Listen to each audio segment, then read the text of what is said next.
Welcome to the Hypergiant Media channel. I am Mark, your GM for the day, and today we're going to go over how to create a runner in Shadowrun 6th edition. And I'm not going to review the new core rules.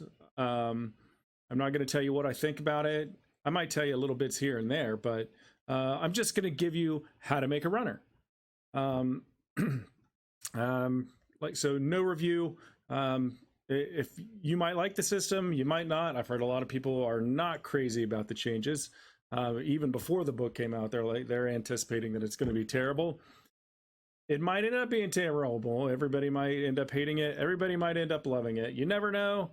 Like I said, this isn't a review, so I'm not going to give any opinions. I'm just going to do character creation. Opinions might come in a different video. So let's get into it. So strap in for this one. I'll do my best to make the video short but informative. There is a lot to go through in Shadowrun character creation. If you played Shadowrun before, you know that it can take a while to make a runner. So I will try not to make this, like a 2-hour long video. Oh man, I really hope it's not a 2-hour long video. Anyway, here goes. If you're familiar with 5th edition, then creating a character isn't going to be too hard for you to figure out in 6th edition.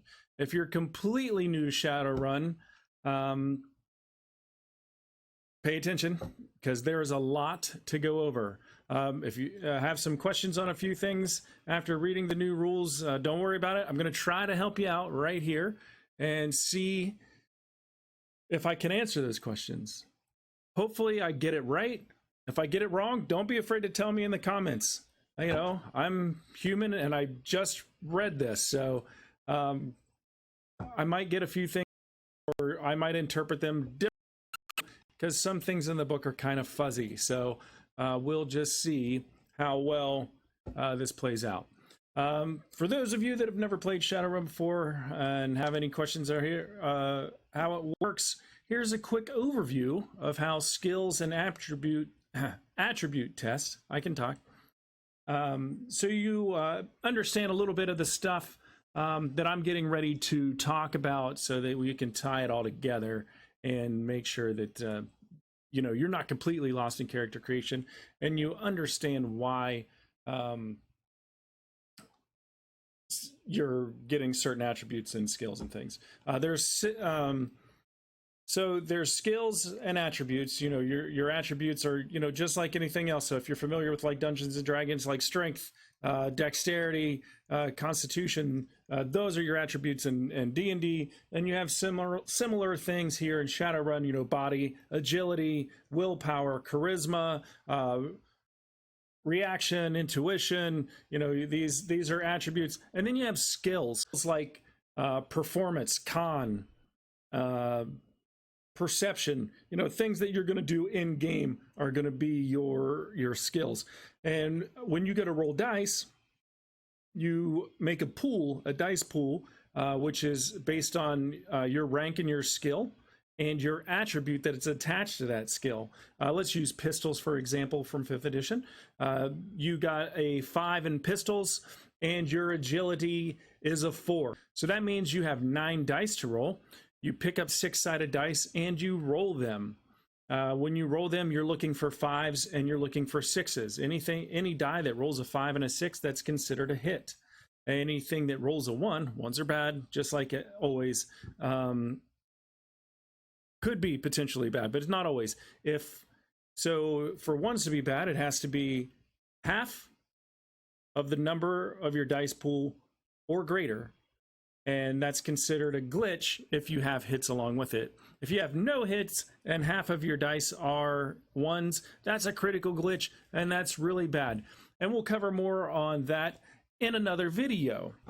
Now, for character creation, there are 6 basic steps to building a runner in the new 6th edition system. You're going to define your role. That's the character concept. What kind of archetype do I want to be? What meta type do I want to be? you kind of get an idea of their background. You don't have to go really in depth here. I always like to give a basic background and build as I go along playing the game. I always, when role-playing opportunities come up, I see that as a way to further my background. So I get a basic idea of my character in step 1. Step 2 is select your priorities. We'll go over the priority table in just a minute. That can be a part of character creation that not everybody's used to. Then you're going to select your qualities. Step 4, you're going to spend your karma.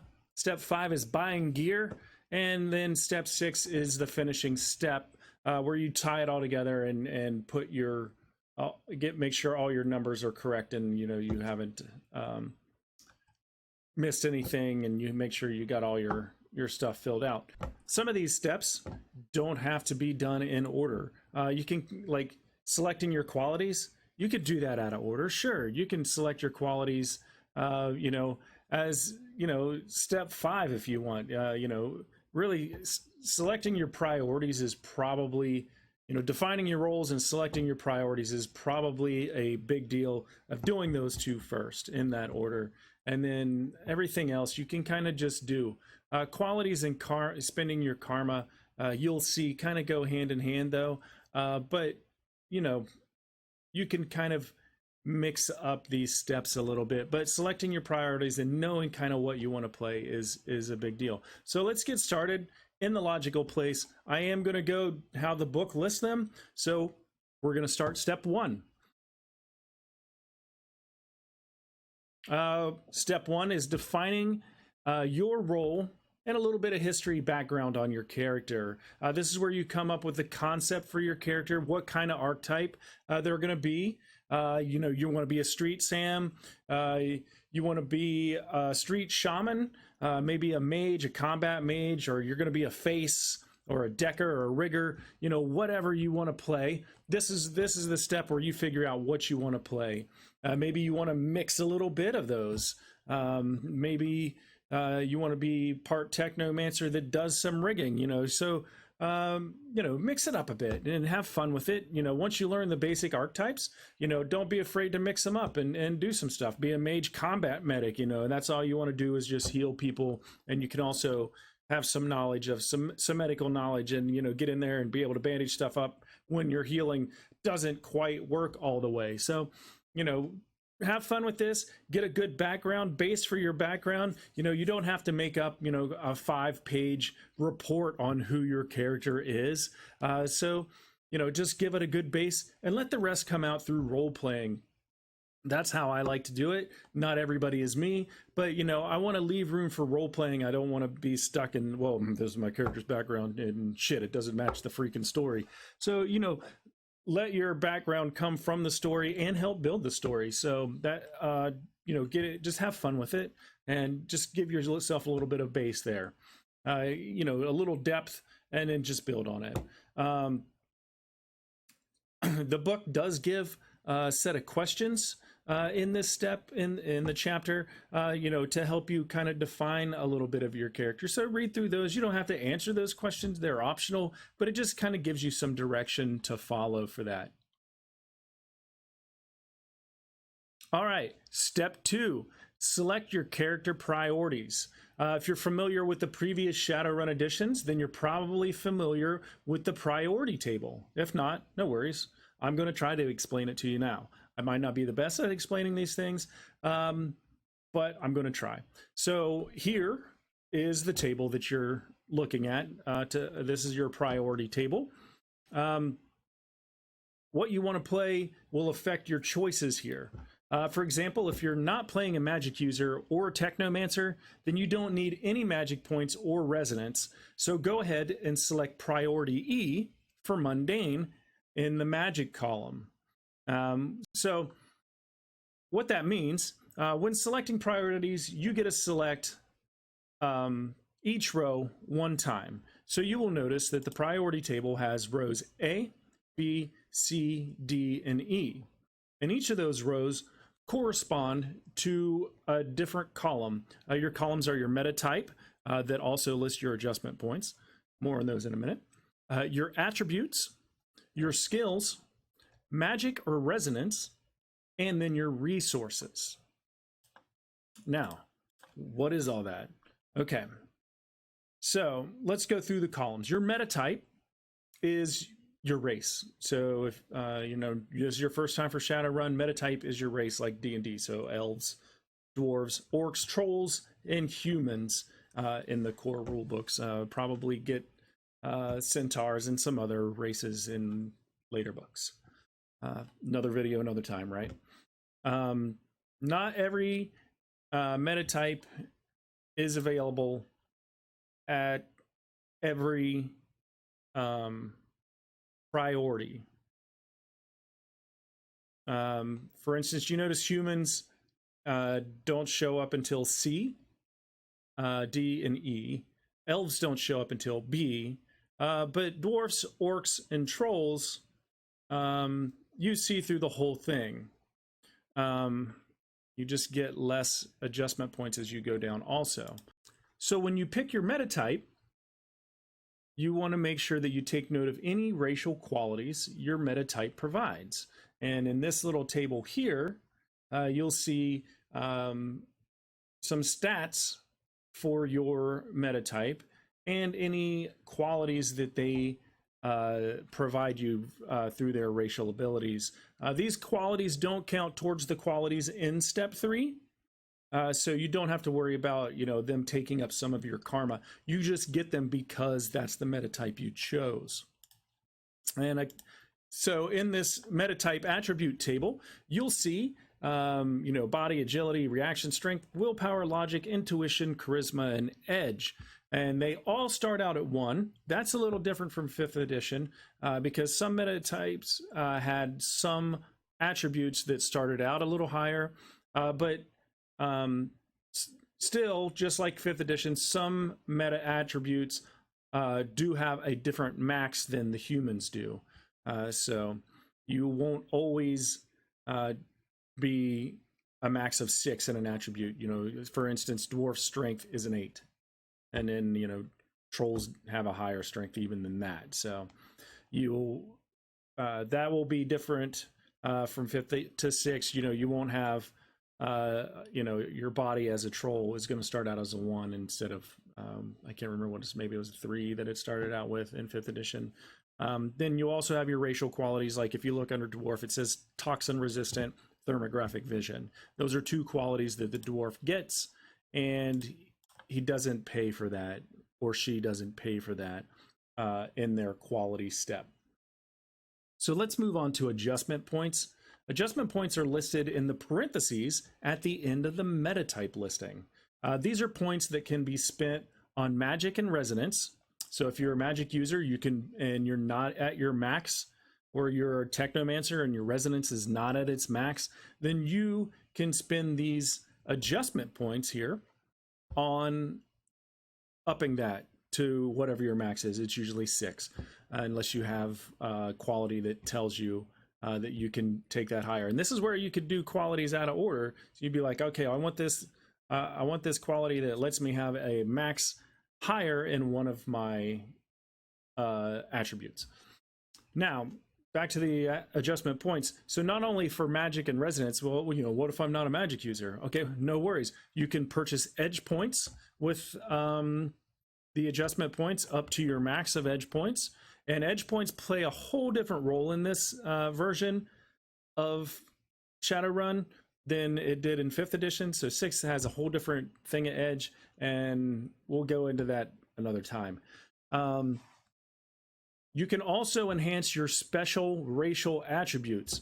So like I said, a dwarf doesn't have a max of 6 in his strength. He has a max of 8. Now, because his max is different than that of a human for that attribute, he can put these adjustment points into that. So any meta type that has an abnormal high max on an attribute compared to a human, they can use these attribute points. So you're going to put in your attribute points from the priority table, and then you can use adjustment points and boost them even more. I think that's a nice feature, right? That is pretty cool. That's not something you could do in 5th edition. This column is attributes. This gives you the number of attribute points to spend in, you guessed it, attributes. Only one of your attributes can be at the max. So if you're a human, your max is 6, and all of your attributes, only one of them can be at 6 by the end of character creation. These points are spent in things like body, agility, reaction, strength, willpower, logic, intuition, and charisma. Your special attributes, only the adjustment points in the first column can raise your magic, resonance, and edge. So you can't spend any of these attributes from this column in magic, resonance, or edge. Those can only be raised with special adjustment points. Your base magic and resonance is set by the magic and resonance column, which we're going to talk about here in just a second. Now we're moving over to the skill column. This column shows the number of skill points that you have to put into skills. Skills at character creation can only be raised to a max of 6. After character creation, during gameplay, you can raise your skills to a max of 9. That's by, you raise it after character creation by spending karma. That's no different. You know, you've always been able to do that. There are qualities that will let you increase both your character creation max and your gameplay max. And that was also in 5th edition. You could get a quality and be like, oh, I can have a 7 in my skill during character creation. Fantastic, thank you. You can also have a specialization in a skill, and there's also expertise, but at character creation, you can't have an expertise. But I'll try a little bit of explaining what specializations and expertise are, just so you know, and you can create a character with plans on moving forward, you know, during the game and enhancing your character. So if you look here, this first skill that's listed in the book is Astral. The skills are a little different in 6th edition. There's less of them, but there is more. There is more specialization. So some of the skills from 5th edition are still here. They're just listed as specializations. So like now you have firearms, and then pistols, automatics, long rifles are all grouped into firearms as specializations. So instead of having a skill that's pistols and a skill that's automatics and a skill that's, you know, long rifles, now you just have firearms, and you can use all of those, but you can specialize in pistols. So right here, as you see, the first one in the book is Astral. And Astral has Astral Combat, Astral Signatures, Emotional States, and Spirit Types. So you take a few ranks of the skill Astral, and then you spend 1 point to get a specialization in Astral Combat. Now, what the specialization does, you can use Astral for Astral Combat, Astral Signatures, Emotional States, or Spirit Types, or you can come up with some other specializations that go to the Astral category there, the Astral skill. But you can use Astral to do any of those. But if you're doing Astral to use Astral Combat, since you're specialized in it, you get an extra 2 dice to your pool when using that specialization. So if you have 5 Astral, anything, just a regular Astral check, you're going to have 5 dice to add to your pool. If you're doing Astral Combat, you now have 7 dice. And then there's Expertise. Later on in the game, you can use Karma to increase that Astral Combat specialization to an Expertise in Astral Combat, giving you a +3 to your dice pool, and then you're allowed to take a second specialization in the Astral category. So now you would be a specialization of Astral Signatures, but an Expertise of Astral Combat. And you can only have 1 Expertise and 1 specialization at a time in any skill throughout the game, but you cannot have any Expertise at character creation and only 1 specialization at character creation in that particular skill. So that would be 1 specialization per skill you have. If you got the points, I would do that. The next column we're going to talk about is magic and resonance.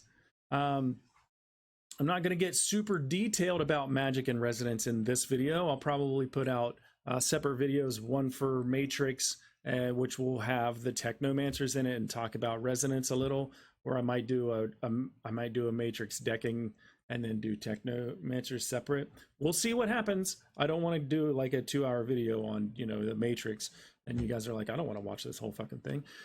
But anyway, I'll also do a separate video on magic and explain that later on. But for now, let's talk about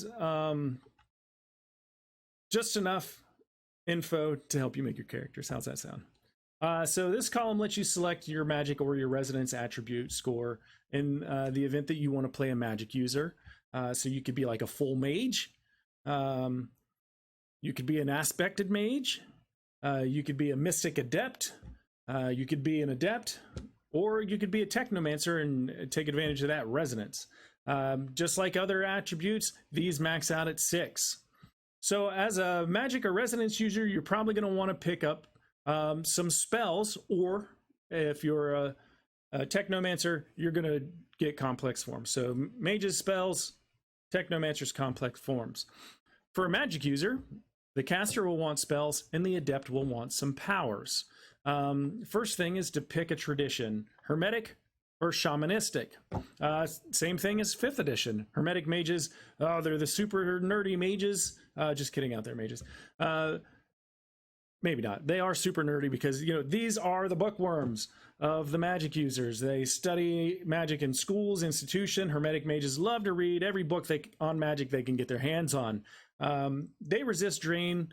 Okay, so when you cast a spell, if you're new to this and you've never played Shadowrun before, when a mage casts a spell, it drains him of some energy. It really takes it out of him.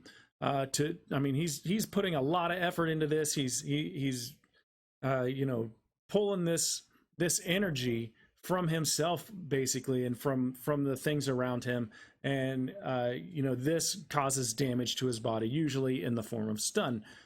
So you have to resist that drain. You can soak it like you can't, like armor would soak in 5th edition would soak. Sorry, like armor in 5th edition would soak up damage, you know, from a gunshot. You can resist drain, and you do that with logic and willpower as a hermetic mage. More on that another video. Shamans are exactly what they sound like. They're shamans. You know, witch doctors, or, you know, the medicine man of the tribe or whatever, but they're in a futuristic setting, and they love nature, and they get their magic from the earth and from the elements. They don't spend much time in schools.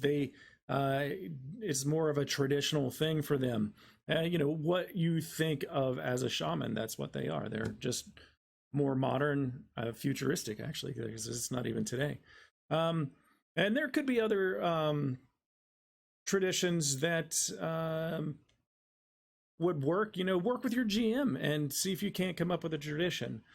So full magicians, they can do it all. They cast spells, summon spirits, enchant stuff, and make potions, you know, so alchemy. If it's magical, a full magician can do it. One of the main things you're going to want as a full magician is spells. No matter what tradition you've selected, all full mages get the same amount of spells. You start out with a number of spells equal to your magic times 2. So if you got all the way at 6 in your magic, that's 12 spells. So this is before any extra points were spent to boost your magic. So it is whatever you pick on the priority table as your magic, that's what you multiply by 2 to get this number of spells. So you can't pick the priority that gives you 4 magic, boost it with adjustment points by 2 and get 6 and say that's 12 spells. No, that's 8 spells. So it has to be the number you pick from the priority table is the magic you use times 2 to get your spells. Now there's also aspect magicians. They can't do every type of magic that there is. Instead, they only use one aspect of sorcery, hence the name. At character creation, you have to choose from spell casting, conjuring, or enchanting. They get to choose a number of spells or rituals, depending on what aspect they have chosen. equal to their magic times 2. More on aspect mages in that magic video I talked about. Adepts are a little different. They don't cast spells, but instead have magical powers that enhance their skills and abilities. They've got power points to spend on these powers, equaling their magic rating. So if your magic rating is 4, you have 4 power points to spend. That's not to say that you only get 4 adept powers, because adept powers come in, like, 0.25 a power point per level. So you could buy 4 levels with 1 power point, and these are all going to enhance you. A combat mage might take killing hands, or combat adept might take killing hands so that he can do physical damage with unarmed attacks. It might take some mage armor so that it increases his chance of not getting hurt in combat. Then we have mystic adepts, and they're a little bit of both worlds. They can cast spells and use adept powers. So when making a mystic adept, you have power points equal to your magic. You want to buy some adept powers with these points, but don't spend all of them, because you won't get any spells that way. So what you do is you spend some power point. Let's say you have 6 magic.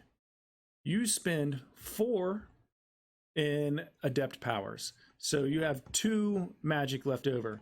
You're going to multiply that by 2, and that's the number of spells you can cast. So you get all these adept powers, and you can, enhance maybe your charisma, or you're going to enhance your fighting ability, and you're going to be like a badass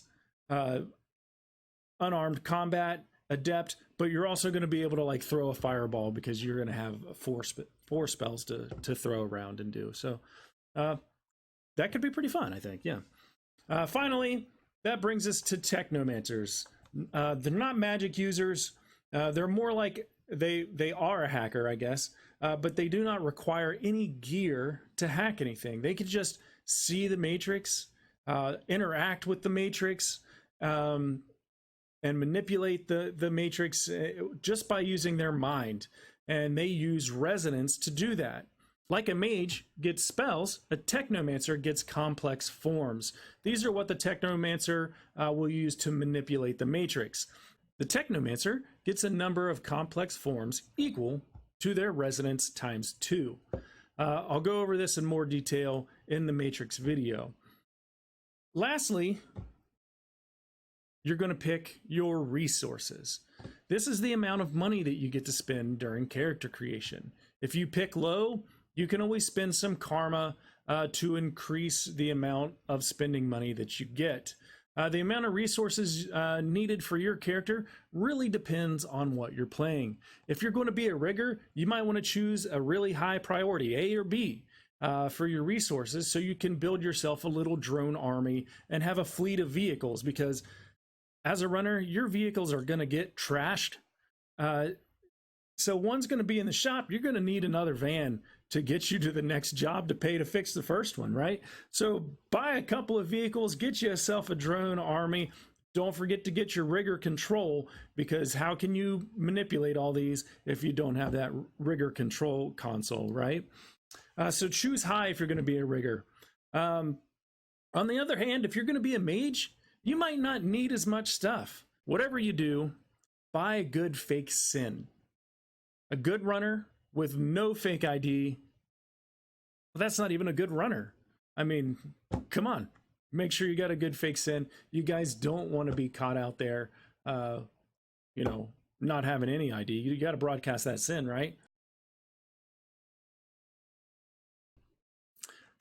Okay, all that was just step 2. Let's move on to step 3, selecting qualities. This step in character creation is a little bit different from 5th edition to 6th edition. For your character, you get to pick a total of 6 qualities. That's a total between positive and negative qualities. You can only have 6 at character creation. This does not include any of the special racial qualities that you got from choosing your meta type in the first or in the second step when you were on the priority table. These are just the qualities that you pick now. So if you have thermal vision from your meta type, that doesn't count towards these 6 or the karma points that you're spending or getting for these. So there's positive and negative qualities. Positive qualities cost you karma. Negative qualities give you karma. You'll see how that works. Just one sec. There's no karma limit on positive qualities like there was in 5th edition. 5th edition, you had 25 points to spend on positive qualities.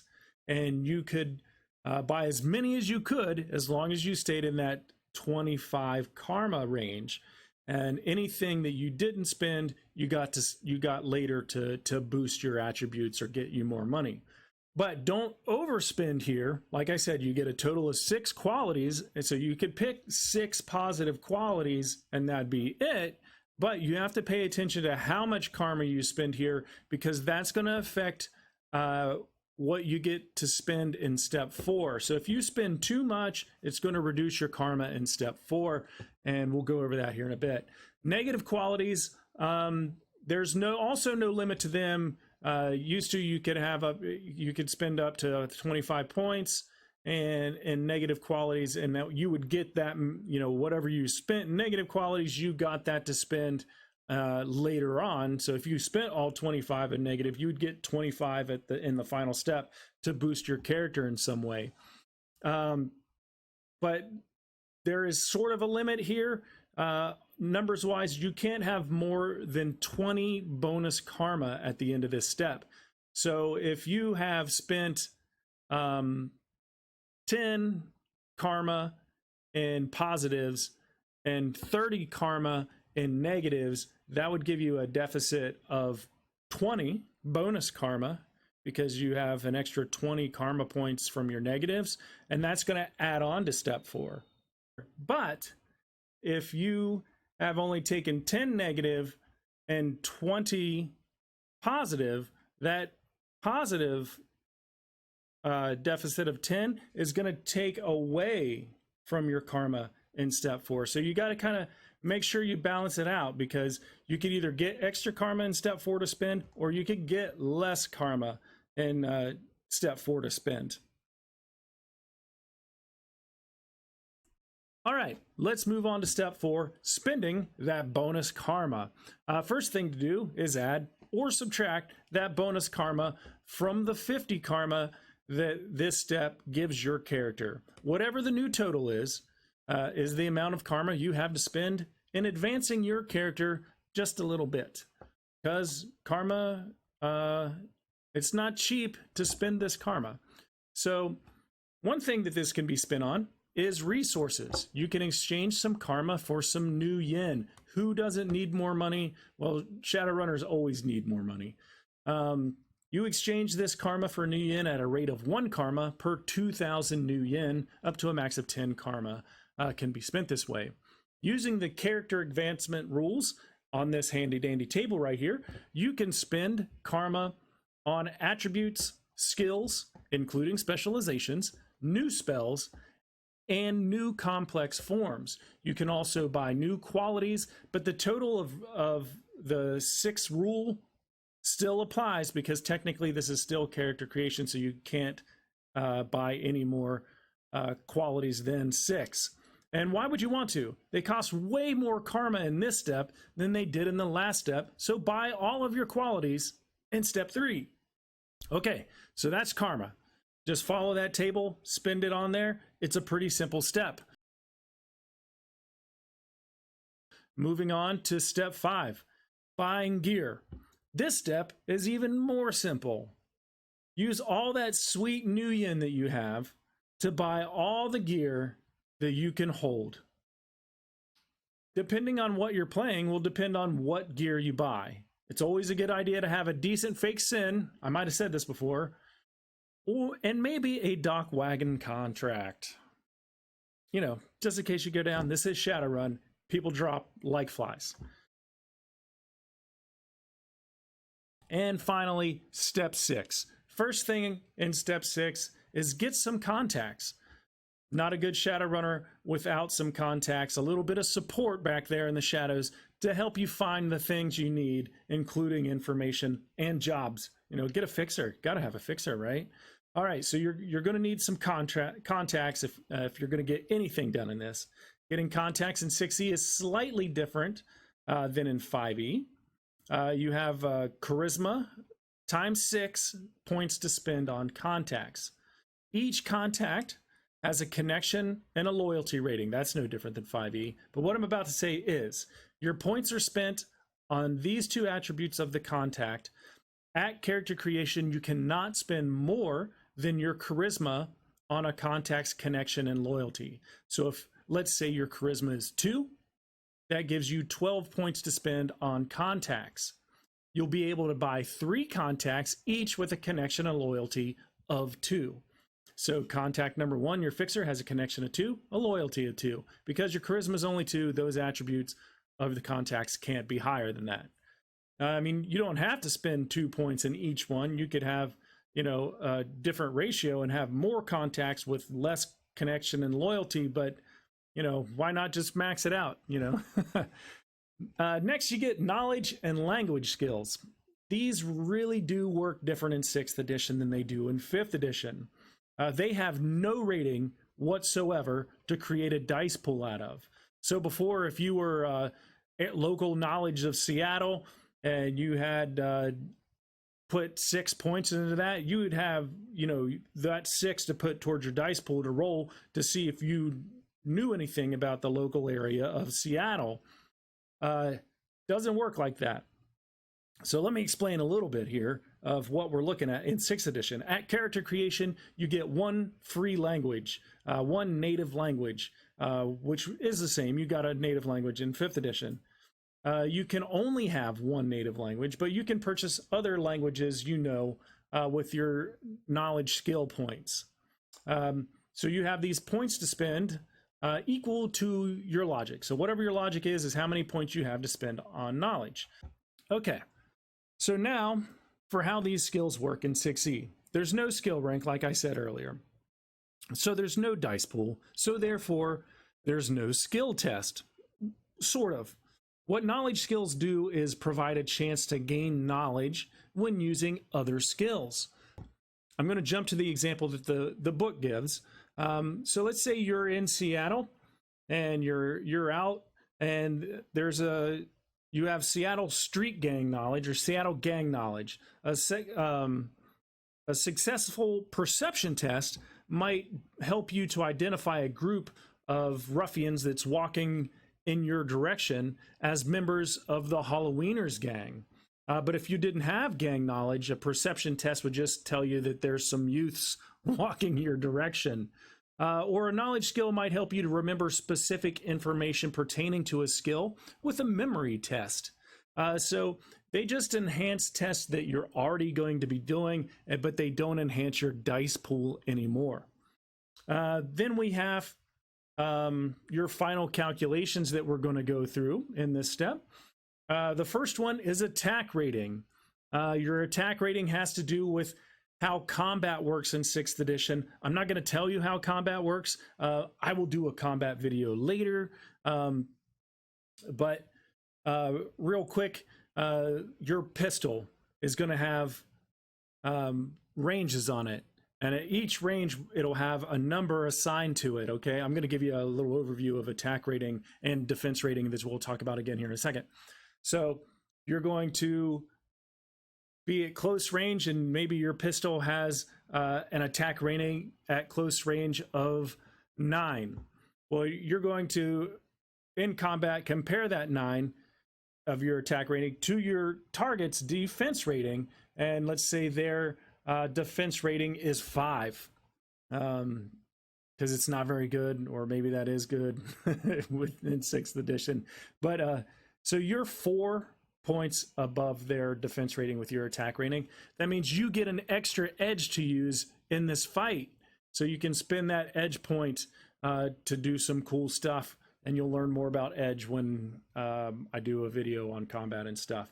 So that's what attack rating does. It just gives, it's going to help you to get extra edge over your opponent. Now, if your opponent, his defense rating was 4 more than yours, he would get extra edge to defend himself. And that's kind of how that's a brief overview of how combat is going to work, and your armor gives you defense rating and extra edge and not any soak. But more on that in another video and a review later down the road. So back to attack rating. So your attack rating has to do with your combat, and like I said, in most cases your attack rating is attached to your weapon that you're using, but you do have an unarmed combat attack rating, and that's equal to your reaction plus your strength at close range, because, well, there's no other range for unarmed combat. So you're not going to be long range in a punch. Okay, so that brings us to defense rating, which I've already talked about sorta in attack rating. Your defense rating is also used for combat, just like your attack rating is tied to your gear, but it's going to be tied to any armor you get, not weapons. So to calculate your defense rating, you're going to add up the DR rating of all the armor that you have on. You got a jacket, you got a helmet, you got a shield, whatever. You add up all that, maybe some implants, you got some dermal plating, and anything else that gives you DR. Maybe a mage casts a spell on you, gives you a little extra boost. You're going to add that total to your body, and that's your defense rating. So your body and any gear or augments that you have equal your defense rating. During combat, you compare your defense rating to the attacker's AR. Whoever has 4 or greater gains extra edge tokens, like I explained earlier. Maybe nobody, because maybe you got a 5 and he's got a 4. Yeah, sure, you got an advantage over him, but not enough to get extra edge. Initiative. How do you know who goes first during combat? Roll initiative.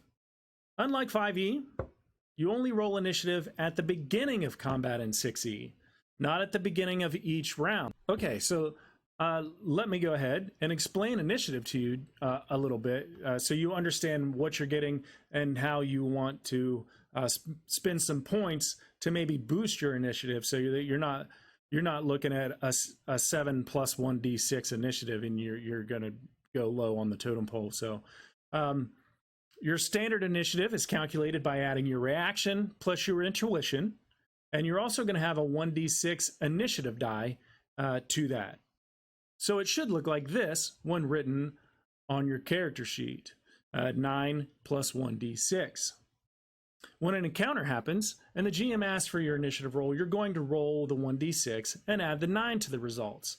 This is your initiative and designates where in the order you get to take your turn. Your initiative can be increased by things like qualities, drugs, augments, or spells, just for a few things. There's other types of initiative. First, there's the Matrix initiative, used by Deckers, Technomancers, and Riggers.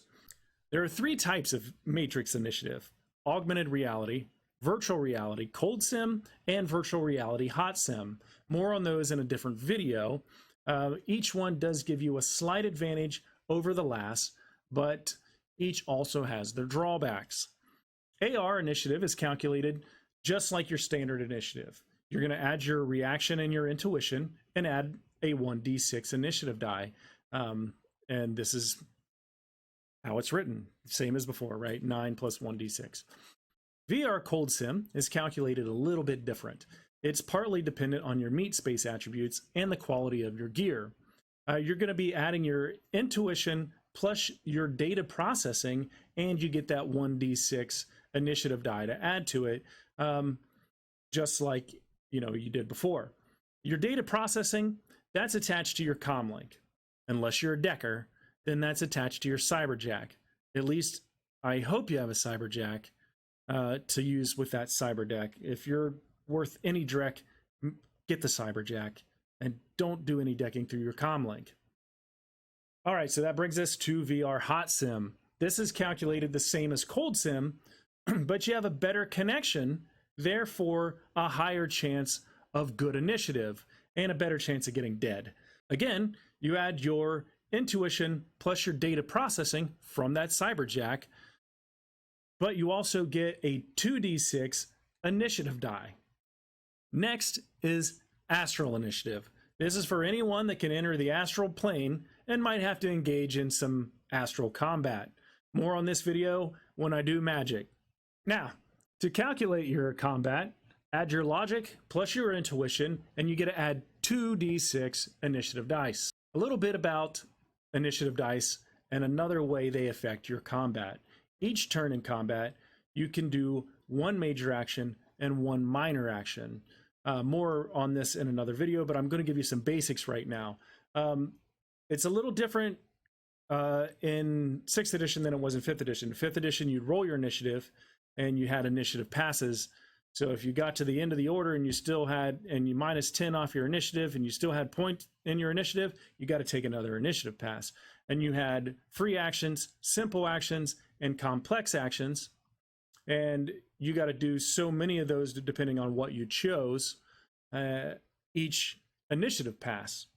Well, now you roll your initiative, you go through the order of the round.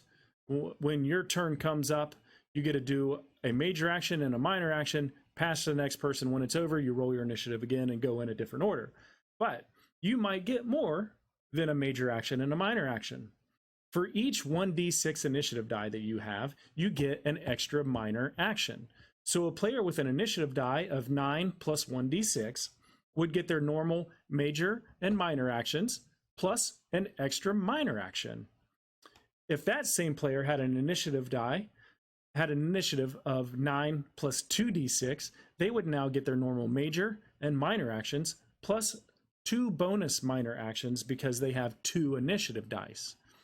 You can convert 4 minor actions into a major action, letting you get 2 attacks in one turn. So that's a little bit of the basics of combat. I will go into that in another video. Now, how do you get more initiative dice? Enhancements like spells, drugs, augments, and qualities all help to boost your initiative. Okay, another calculation we need to do is attribute only test. These are some tests that don't need an attribute and a skill added together to create a dice pool. Instead, the dice pool is created by adding together 2 attributes. These attribute only tests are composure, judge intentions, memory, and lift carry. Composure is calculated by adding your will plus your charisma. Judge intentions, you're going to add your will plus your intuition. Memory is logic plus intuition. Lift carry is your body plus your will. Those are pretty simple calculations, and the GM might ask for those throughout the game when certain situations arise. Last thing I need to talk about is your condition monitor.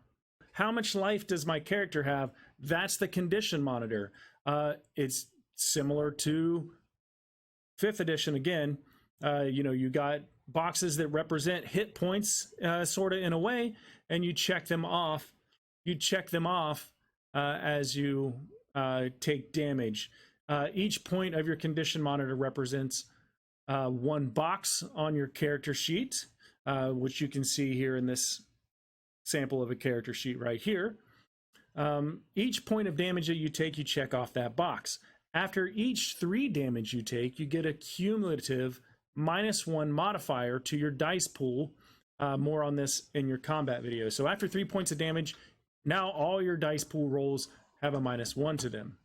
Now you have 2 condition monitors, physical and stun. To calculate how many boxes of physical damage you can take, that is your body divided by 2, round it up, and add 8 to it. Just mark out any boxes on the character sheet if you're using the one that you fill out by hand. Just black out any boxes on that character sheet that are not part of your condition monitor. They're not going to be used. To calculate your stun condition monitor, you're going to take your willpower, divide that by 2, round it up, and add 8 to it. Just mark out any boxes over the total on your character sheet. Not going to use those.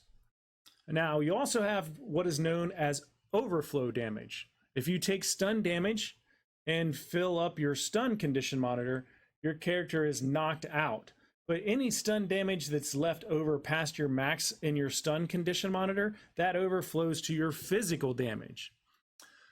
But what if your physical condition monitor fills up and there's still some leftover damage to assign to you? Well, that damage goes into your overflow. If your physical condition monitor fills up, you go down. You're not necessarily dead, but you're not far from dead. Hopefully you got a dock wagon contract, or at least one of your teammates knows some first aid.